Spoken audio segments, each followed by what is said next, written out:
Bismillahirrahmanirrahim. Alhamdulillahirabbil alamin wassalatu wassalamu ala asyrafil anbiya'i wal mursalin sayyidina wa nabiyyina Muhammadin wa ala alihi wa sahbihi ajma'in. Asyhadu an la ilaha illallah wahdahu la syarikalah wa asyhadu anna Muhammadan abduhu wa rasuluh. Amma ba'd. Di antara perkara yang penting terkait dengan masalah hutang piutang adalah hendaknya si pemberi piutang dan orang yang berhutang itu mengetahui aturan kapan diperbolehkan berhutang dan kapan tidak diperbolehkan berhutang. Mengingat banyaknya permasalahan yang terjadi antara yang pemilik piutang dengan yang berhutang, ya, karena disebabkan tidak mengetahui keadaan ini. Sebagian misalnya memahami terlalu berlebihan dengan mengatakan bahwa ya pokoknya kalau ada orang yang pinjam, saya pinjamkan karena ini bentuk kebaikan dan seterusnya, ya tanpa memperhatikan aturan tertentu yang sehingga ketika misalnya tidak kembali, kemudian dia pun mengalami kerugian dan semacamnya. Ya, demikian pula sebaliknya, ya, ada orang-orang yang memang betul-betul butuh gitu, betul-betul butuh tapi tidak memperhatikan kondisi dirinya dan penjelasan di kalangan para fuqaha sehingga dia pun beralasan dengan darurat dan seterusnya misalnya kemudian dia butuh, ya, kemudian tanpa memperhatikan hal-hal yang lain yang bisa membantu dia untuk membayarkan hutangnya. Ya, maka para fuqaha rahimahumullahu taala dalam pembahasan utang piutang dan juga dibahas oleh para fuqaha dalam pembahasan mustahik zakat ketika menyebutkan bahwa di antara mustahik zakat adalah orang yang al-gharim, ya, orang yang berhutang, diterangkan syarat-syarat kapan seorang itu diperbolehkan berhutang. Kata para fuqaha, pembolehan berhutang itu hanya salah satu dari tiga sebab atau salah satu dari tiga keadaan. Jadi tidak mesti terkumpul tiga keadaan ini, cukup salah satu keadaan sudah dibolehkan. Ingat, hanya dibolehkan, tidak dikatakan sunnah minjam apalagi wajib gitu. Hanya diperbolehkan minjam kalau terpenuhi salah satu dari tiga syarat. Syarat yang pertama mutor. Jadi memang dalam kondisi darurat membahayakan nyawanya, ya, atau keluarganya dan seterusnya yang berhubungan dengan nyawa atau hal-hal yang berkenaan dengannya. Kalau dalam kondisi mutor, maka sudah boleh dia Sudah boleh dia untuk berhutang. Hukumnya boleh dia meminta hutang kepada orang-orang yang mampu dan seterusnya. Ini yang pertama. Keadaan yang pertama kalau dalam kondisi darurat, mutor. Kemudian kondisi yang kedua, dia memang bukan mutor. Mungkin dia tidak dalam kondisi mutor, tapi syarat yang kedua adalah dia memiliki penghasilan yang zohir. Zohir itu artinya kelihatan secara kasat mata gitu ya. Kalau dijelaskan kita bisa tahu gitu.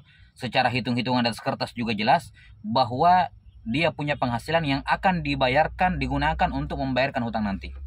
Ya, misalnya kalau di akad kredit misalnya, dia akan kredit kan biasanya ada peninjauan penghasilan orang tersebut berapa. Ini termasuk kalau dia punya penghasilan gaji seberapa, dia pinjamnya berapa, beli barang berapa dan seterusnya.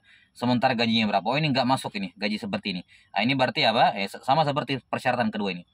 Jadi hendaknya seorang, ini perkara penting, walaupun dia bukan mutor, ya, apalagi kalau dia mutor, gitu ya, apalagi kalau dia mutor, ya, diusahakan ketika dia minjam kepada orang, dia paparkan bahwa saya mau pinjam sekian dan ini penghasilan saya mendapatkan ini. Secara rutin saya akan sisihkan sekian. Ya, dia presentasikan dalam tanda kutip misalnya ke depan orang yang dia mau pinjami, gitu ya. 6, atau misalnya dia bawakan saksi ataupun penguat dan semacamnya. Intinya dia punya penghasilan, ya, apakah penghasilan rutin atau misalnya saya akan dapat uang nanti bulan depan, saya akan lunasi atau 3 bulan depan akan datang.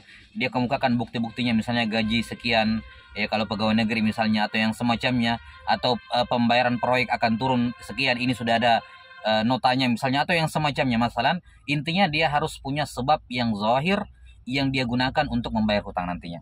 Maka tidak boleh seorang kemudian meminjam terus habis minjam baru mikir saya nanti bayar pakai apa. Ya, nggak boleh.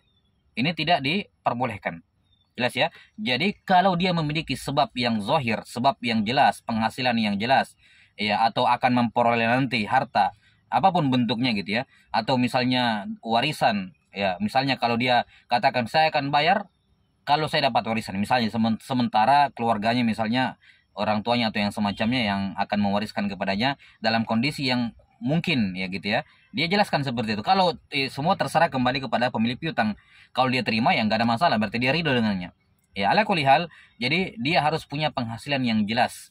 Ya, dengan kalkulasi jelas, gaji sebulan sekian, penghasilannya kebutuhan hariannya sekian, sisanya memungkinkan nggak kamu bayar utang gitu. Kalau tidak memungkinkan, maka tidak boleh berutang gitu. Jadi harus punya sebab yang jelas. Ini kapan dia punya penghasilan yang jelas untuk membayar hutangnya, maka dibolehkan walaupun dia tidak dalam kondisi, bukan dalam kondisi muftar seperti keadaan yang pertama. Kemudian keadaan yang ketiga adalah si pemberi piutang yang akan menghutangkan nanti mengetahui kondisi orang yang berutang. Jadi misalnya orang yang datang berutang tidak punya penghasilan jelas gitu, tidak punya perhitungan gitu bahwa akan mengembalikan, dia akan disisihkan dari gajinya dan seterusnya. Tidak ada penghasilan yang zahir gitu. Ya, dan tapi si pemberi piutang tahu kondisinya dan dia pun tetap memberikan, maka seperti itu boleh, nggak ada masalah karena diketahui oleh pemilik piutang. Jadinya kalau nanti ada masalah ya kamu sudah ridho dari awal, kondisi saya kayak gini gitu, udah jelas, kadang ada kadang enggak gitu. Kalau dia tahu kondisinya dan dia setuju, ya sudah, berarti diperbolehkan. Baik, ini 3 keadaan diperbolehkan seorang berhutang. Jadi saya ulangi, yang pertama adalah imma dia mutor, atau ingat, atau cukup salah satunya, tidak masih terpenuhi 3-tiganya, atau dia punya penghasilan yang jelas. Ya, penghasilan yang jelas akan dari mana dia akan bayarkan hutang-hutangnya. Dia akan bayar hutang-hutangnya. Atau yang ketiga, kondisinya yang mungkin tidak mampu dan seterusnya diketahui oleh pemberi piutang. Kalau salah satu dari 3 keadaan ini terpenuhi, boleh, bukan sunnah, bukan wajib, tapi boleh dia ngutang. Baik, pemahamannya apa? Kapan tidak terpenuhi 3 syarat ini? 3-tiganya tidak ada, maka haram bagi dia untuk berhutang. Haram hukumnya. Misal, dia tidak mutor, tidak terdesak, bukan dalam kondisi darurat. Ya, mutor hanya untuk memberi barang-barang tersier, ya, kebutuhan-kebutuhan tersier. Bahkan ada yang pinjam hanya untuk liburan, hanya untuk beli gadget terbaru dan seterusnya. Ya, tidak mutor sama sekali. Yang kedua, dia tidak punya penghasilan jelas yang akan dia gunakan untuk membayar hutang. Nggak ada perhitungan apa-apa. Cuman baru angan-angan, baru hayalan, nanti kalau saya dapatkan modal sekian, saya akan ini dan itu misalnya, dan itu belum jelas, belum ada perhitungan dari kertas dan seterusnya, ya, belum ada kejelasan, belum ada sebab zahir berupa penghasilan dia.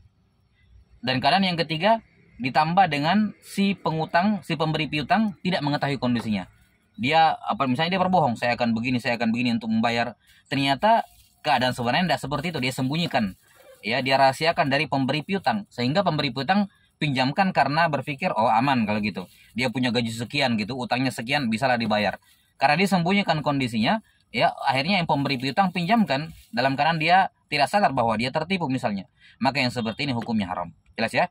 Jadi ini 3 hal. Karena itulah apa yang dilakukan oleh banyak orang di zaman sekarang untuk membeli barang-barang tersier, tidak punya kebutuhan, bukan pokok gitu ya.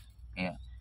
6, hanya untuk lifestyle saja, ya, hanya untuk meningkatkan status sosial saja, minjam dalam keadaan dia tidak punya, kalaupun dia punya penghasilan, hitung-hitungnya nggak bisa untuk membayarkan hutang tersebut.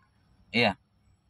Mungkin bisa, tapi misalnya 20 tahun. Nah, orang yang punya piutang kadang nggak tahu juga, oh ini sampai 20 tahun baru bisa kebayar misalnya. Orang yang punya piutang nggak tahu kondisinya. Nah, maka kapan tidak terpenuhi 3 syarat ini, maka diharamkan untuk berhutang. Haram hukumnya berhutang. Ya, artinya dari sekedar berhutang saja dia sudah berdosa. Apalagi kalau tidak kembalikan uangnya orang. Ya, ini lebih berdosa lagi, tambah lagi dosanya. Sekedar berhutangnya saja ini sudah berdosa. Ya, belum lagi kalau kezaliman yang lain. Nah, wallahu taala a'lam bissawab.